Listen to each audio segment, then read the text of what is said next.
Hello बच्चों, हमारा जो आज का टॉपिक है वो है टिश्यू, जिसको हम हिंदी में बोलते हैं ऊतक। ठीक है, तो ऊतक होता क्या है? समान आकार एवं आकृति की कोशिका का समूह जिनका कार्य भी समान होता है और जिनकी उत्पत्ति भी क्या होती है, समान होती है, उसको क्या कह लेते हैं? ऊतक कहते हैं। क्या कहते हैं उसको? ऊतक। तो मतलब क्या होता है कि मान लो कि हमारे पास कोई सेल है, जैसे कि ये सेल है, इसी के जैसे और सेल्स जो हैं उनका जो समूह है, जो कि जिनका कार्य भी क्या है, एक ही कार्य है, उसको हम क्या बोलते हैं? ऊतक। ठीक है, तो मतलब क्या है? कोशिकाओं का समूह जो है उसको क्या बोलते हैं? ऊतक बोलते हैं। कोशिका का समूह को क्या बोलते हैं? ऊतक। क्या बोलते हैं? ऊतक। नेक्स्ट आते हैं पादप। जो हमारे पादप है वो कितने प्रकार के हैं? ठीक है, हमने ऊतक पढ़ लिया है। तो ऊतक जो है, हाँ, उसके अंदर ही हमारा क्या आता है? पादप। ठीक है, तो पादप हमारे दो प्रकार के हैं। पहला है हमारा मेरिस्मेटिक। क्या है? मेरिस्मेटिक। और दूसरा क्या है? स्थायी ऊतक। मेरिस्मेटिक ऊतक क्या होता है? ये जीवित ऊतक होता है। ये कहाँ पे प्रेजेंट रहता है? ये हमारे पौधों के वृद्धिमान बिंदु, मतलब जो कि बढ़ रहे हैं वो वाले पॉइंट पर, ठीक है, वहां पे उगते रहते हैं, वहां पे पाए जाते हैं। जैसे कि जड़ हो गई, तना हो गया, शाखाएं हो गई, ये उन सब जगह पे मिलते हैं। कौन सा? मेरिस्मेटिक ऊतक। ठीक है, इनकी जो भित्ति होती है वो बहुत पतली होती है।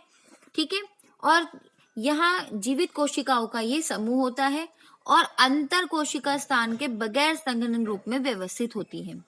ये गोलाकार भी होती है, ये अंडाकार भी होती है, ये बहुभुजीय भी होती है, ये आयतकार भी हो सकती है। तो मतलब ये डिपेंड करता है, इसकी बहुत सारी शेप्स भी हो सकती है। अब आता है हमारा कोशिका। इसकी कोशिकाएं जो होती है वो छोटी होती है और केंद्र क्या होते हैं इनके? बड़े होते हैं। केंद्र क्या होते हैं इसकी? बड़े। मतलब जो सेल्स होती हैं वो बहुत छोटी छोटी होती हैं, पर सेल के अंदर जो केंद्रक होता है वो बहुत ही बड़ा होता है। इसका जो है अनिश्चित विभाजन में ये समर्थन करता है और पौधों में नई कोशिकाओं को जोड़ता है। मतलब क्या है? क्योंकि ये बढ़ता जा रहा है तो हम सिंपल इतना बोल सकते हैं कि यह जो ऊतक है वो उन बिंदुओं पे वृद्धिमान पाया जाता है, उन बिंदुओं पे पाया जाता है जो कि बढ़ रहे हों, जैसे कि जड़ें, तने, शाखाएं। और क्या कह सकते हैं? इसमें ये इसकी पतली भित्ति होती है। ये गोलाकार भी हो सकते हैं, ये अंडाकार भी हो सकते हैं, ये आयतकार भी हो सकते हैं। और जो कोशिकाएं होती हैं वो कैसी होती हैं? छोटी छोटी होती हैं और इनके अंदर जो केंद्रक होता है वो क्या होता है? बड़ा होता है। और ये अनिश्चित, मतलब इसका कोई भी निश्चित मतलब वो नहीं है कि ये यहाँ से ही बढ़ेगा, नहीं, ये कहीं से भी बढ़ सकता है। तो ये क्या करता है? अनिश्चित विभाजन में क्या करता है? समर्थन करता है और पौधों में नई कोशिकाओं को जोड़ने में क्या करता है? मदद करता है।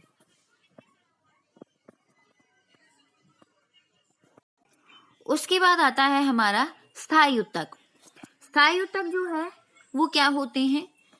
जिनकी विभाजित होने की जो क्षमता होती है वो क्या हो जाती है? समाप्त हो जाती है। मतलब जो पेड़ बहुत ही बड़े हो गए हैं उनके विभाजन की क्षमता क्या हो जाती है? खत्म हो जाती है। ठीक है, तो वो क्या हो जाते हैं? हमारे स्थायी ऊतक।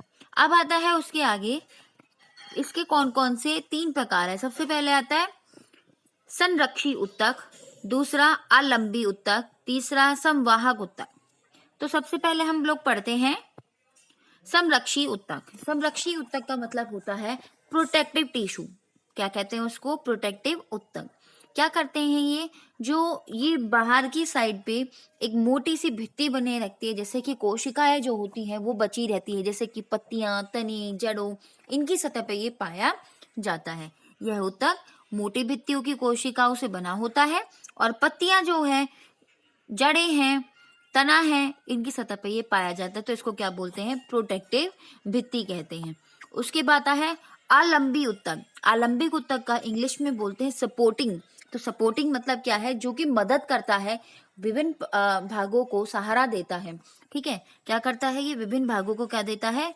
सहारा देता है। इस ऊतक में क्या है? एक आलू के अंदर जो है आलू के भीतरी भाग में भरी हुई कोशिकाएं शामिल होती है। इसके अंदर भी बहुत सारी कोशिकाएं शामिल होती हैं, जिनके भीतर, इनके भीतर जो है, इन कोशिकाओं के भीतर भोजन संचित होता है और हम इनकी पत्तियां, डंठल में भी पाया जाता है। ठीक है, ये पत्तियां और डंठल में भी पाया जाता है। जैसे कि आप मान लेते हो कि आप पत्ती, जैसे कौन सी पत्ती खाते हो, साग, उसकी पत्तियों में भी पाया जाता है ये। अगर हम टमाटर खाते तो टमाटर के अंदर भी पाया जाता है ये, है ना। और क्या कहते हैं, अगर आलू खा रहे, आलू के अंदर भी ये क्या करता है, भोजन को संचित कर देता है। और ये पत्तियां के डंठल, पत्तियों के डंठल में भी क्या पाया जाता है, ये पाया जाता है। अब आता है संवाहक ऊतक। क्या है? संवाहक ऊतक। संवाहक ऊतक क्या होता है? इसको हम बोलते हैं कंडक्टिव टिश्यू इंग्लिश में। तो संवाहक ऊतक क्या होता है? संवाहक क्या होता है? एक जगह से दूसरी जगह तक जो कि तरल पदार्थों को क्या करता है, ऊपर से नीचे, नीचे से ऊपर पहुंचाता है। ठीक है, संवाहक मतलब होता है जो नलियां सी होती है जिसके अंदर तरल पदार्थ जो होते हैं पौधों में ऊपर से नीचे आने जाने का मार्ग जो प्रदान करता है, उसको क्या बोलते हैं? संवाहक। क्या बोलते हैं उसको? संवाहक बोलते हैं। ठीक है, इसको संवाहिनीक ऊतक भी कहते हैं। ठीक है, अब आता है इसके आगे कि ये कितने प्रकार के होते हैं। ये दो प्रकार के होते हैं। एक तो होता है हमारा जाइलम,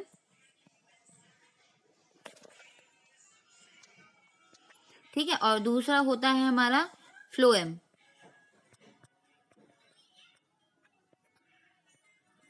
ठीक है, जाइलम और फ्लोएम। तो जाइलम का क्या काम है? ये क्या करता है कि ये जल को कहाँ ले जाता है, जल और खनिज को कहाँ ले जाता है, ऊपर की तरफ लेता है। जैसे कि ये जड़ें हैं, ठीक है, मिट्टी में से जल जो है, ये पेड़ है, तो मिट्टी में से जल और क्या कहते हैं, खनिज को कहाँ ले जाता है, ऊपर की तरफ ले जाता है। किसमें? पेड़ में। ठीक है, अब आता है उसके बाद फ्लोएम। तो फ्लोएम का काम क्या है? फ्लोएम का काम है कि ये भोजन को कहाँ से ले जाएगा, पत्तियों में से ले जाके पूरे पेड़ में क्या करता है, उसको अन्य भागों में ले जाता है, पौधों के अन्य भागों तक ले जाता है। ठीक है, उसके बाद आता है जंतु ऊतक, जिसको हम बोलते हैं एनिमल टिश्यू। क्या बोलते हैं? Animal tissue. जंतु टिश्यू का दूसरा नाम हम लोग बोलते हैं, अच्छा, जंतु टिश्यू को हम एनिमल टिश्यूज भी बोलते हैं। बेटा ये जो यहाँ पे लिखा हुआ है ये गलत है, यहाँ पे आएगा एनिमल टिश्यू होगा ये। ठीक है, एपिथीलियम नहीं है, एपिथीलियम एनिमल टिश्यू का भाग है। ठीक है, अब आते हैं हम दूसरा। जंतु टिश्यू के 3 प्रकार है। सबसे पहले हमारा एपिथीलियम है, ठीक है, और दूसरा क्या है हमारा?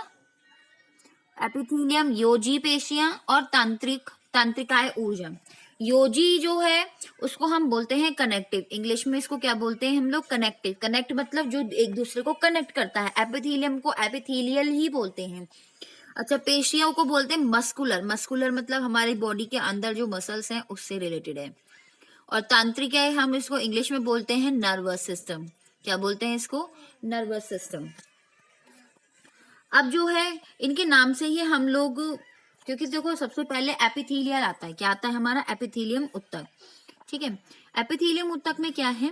एपिथीलियम ऊतक में इसकी जो कोशिकाओं की बाहर की जो परत होती है, संरक्षी परत, उसको हम एपिथीलियम ऊतक बोलते हैं। क्या बोलते हैं इसको? एपिथीलियम ऊतक बोलते हैं।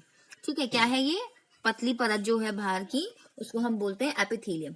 और शरीर की बाहरी सतह, आंतरिक अंगों की सतह, जैसे कि कोई ऑर्गन है, कोई हमारा मतलब जैसे अंदर गुहा है, शरीर की गुहा, उसके अंदर जो है ये वाली जो परत होती है, गुहा के अंदर वाली परत, वो भी किससे बनी होती है?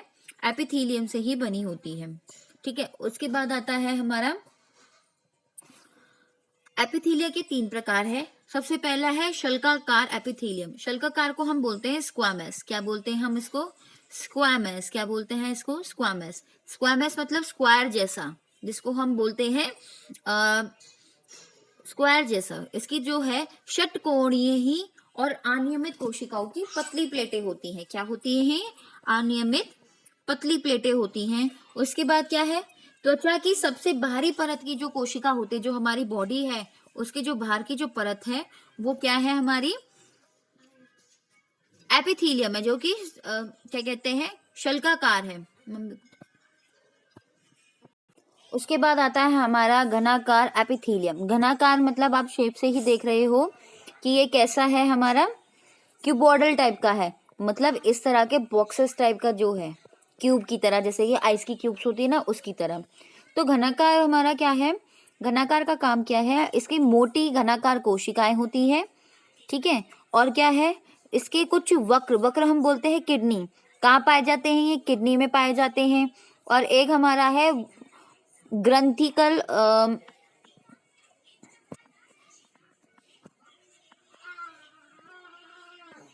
हाँ, इसका क्या है, ग्रंथिकल